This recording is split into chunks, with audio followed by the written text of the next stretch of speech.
Good morning or good afternoon, wherever you are. Welcome to the 49ers Playbook. We're your host, Grant Cohn, former Raiders offensive coordinator, Tom Walsh. We've been doing this every week. As you know, we're going to break down what the Niners should do on offense, on defense against the Carolina Panthers. This is an interesting test for the 49ers this week. But before we get into the Panthers, let's wrap up the Cardinals. Niners put 41 on them. What did you think of this performance, and did it change your outlook on what the Niners can possibly do this season? Grant, I was obviously pleased to see them put up the points on the board.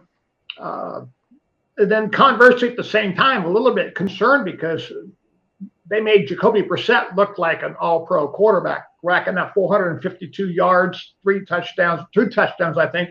But still, the concern about the defense being quality enough to get not only into the playoffs, but to get beyond just a wild card game or whatever. Right now, the Niners are not in the top 7 for the playoff hunt as of today. But the season is not over, obviously, and that's why it's important. They're going to get another test, but I thought that the Niners did a pretty good job mixing it up offensively. I'd still like to see some of the other players like Bourne and Tonjes and those guys get some balls, to see them on the field and to contribute, because they're going to be needed as they get down the stretch run, and those guys are going to have to be there to be able to make plays, and so that's important for them. I believe the Niners are currently the 7th seed right now because the Lions lost. So they're teetering right on the brink of playoff contention.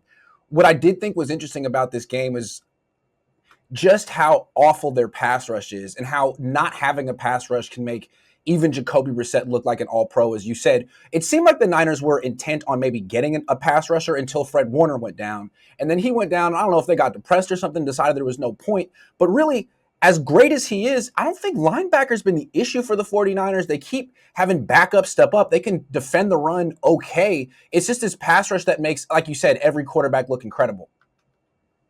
Well, that's the problem. And the worst part about it is, the theory is if 4 don't get there, you have to send 5. If 5 don't get there, you have to send 6. Well, the problem is if the Niners do send more than 4 and choose to play men, then they have some vulnerability in the secondary with Stout and even Green at times and those guys.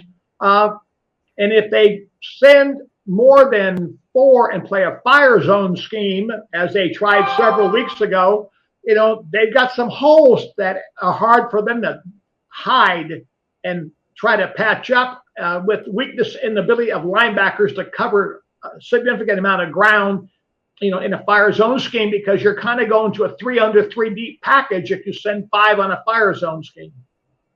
Yeah, after this last game, Robert Saleh was talking, and he said that, against the Rams, they tried to send pressure, and it burned them. It didn't work. They didn't get there, and they gave up a lot of explosive plays. So their strategy against the Cardinals was to not bring pressure, play soft zone. I think even Kyle said this, and make it at least difficult for the Cardinals to go down the field.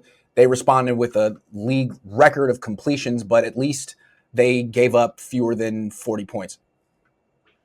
Well, the other thing too, Grant, is that when the opposing team commits 17 penalties, that's going to give the Niners a huge advantage because of the amount of negative yardage that the Cardinals in this case are losing, not only from a holding penalty or whatever, but if they gain yards down the field and the play is called back, they're losing those yards they gained in addition to being penalized the yards for the penalty, and that helped save the Niners in a couple situations.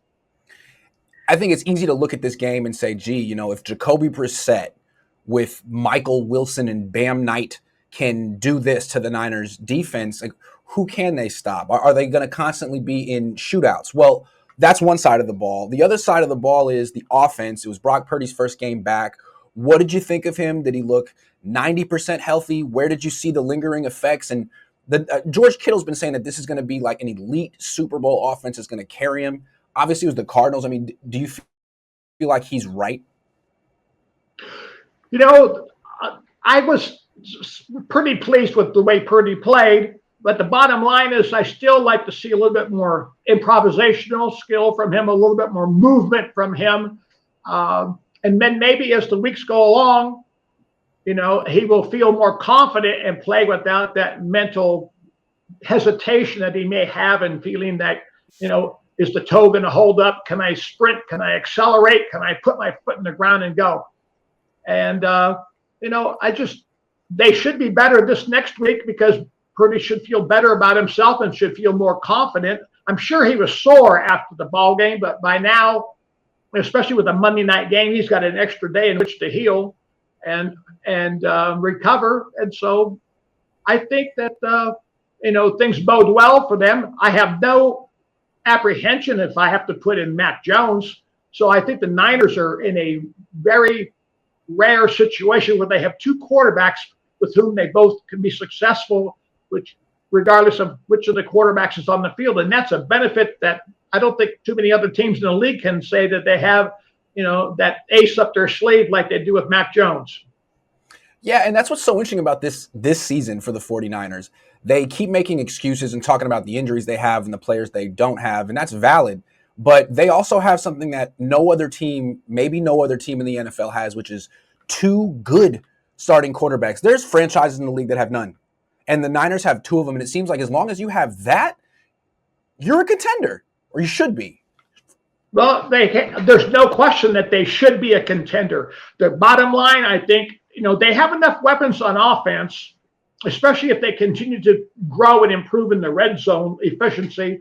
The main concern that I have, and probably anybody else who looks at that ball club, is can their defense be able to hold up when it comes to a critical time, because they can't rush the passer. And, it's a passing league, and they're going to find out again this coming Monday night as to what attributes that they still have in their defense to be able to get them into the playoffs. I got another concern, and this might be more of a short-term concern, but Mac Jones was a gift from the football gods. He helped them get through the rough part of their season with all these injuries. They had another gift, Eddie Pinheiro. And we're going to talk about the injuries next. The Niners, they seem to lose two or three guys every game. They seem to lose a player once a week in practice. One of the guys they lost this week was their kicker, hamstring injury. He had been perfect until this game, at least from field goals. Now he's going to miss 2 games in the bye. Maybe he'll come back after the bye. And until then, the Niners have the guy who just got cut and replaced by Jake Moody. I mean, what is this going to do to the team? Well, it's critical. I tell you what, it's not only on being able to kick the ball off where you want to place it in the different landing zones that they have, which can restrict an opponent's kickoff return yardage, but then the Niners notoriously have been more reliable and dependent upon field goals in the red zone than they are in touchdowns. Their efficiency doesn't show enough percentage of touchdowns in the red zone. They've had to rely upon kicking the field goals, and that's where the game is going to be won and lost as you go down into tighter ball games, tougher opponents. You're playing on the road in bad weather in a couple of weeks. How is that going to shape up for you when it comes down to the field goal being a must-have situation?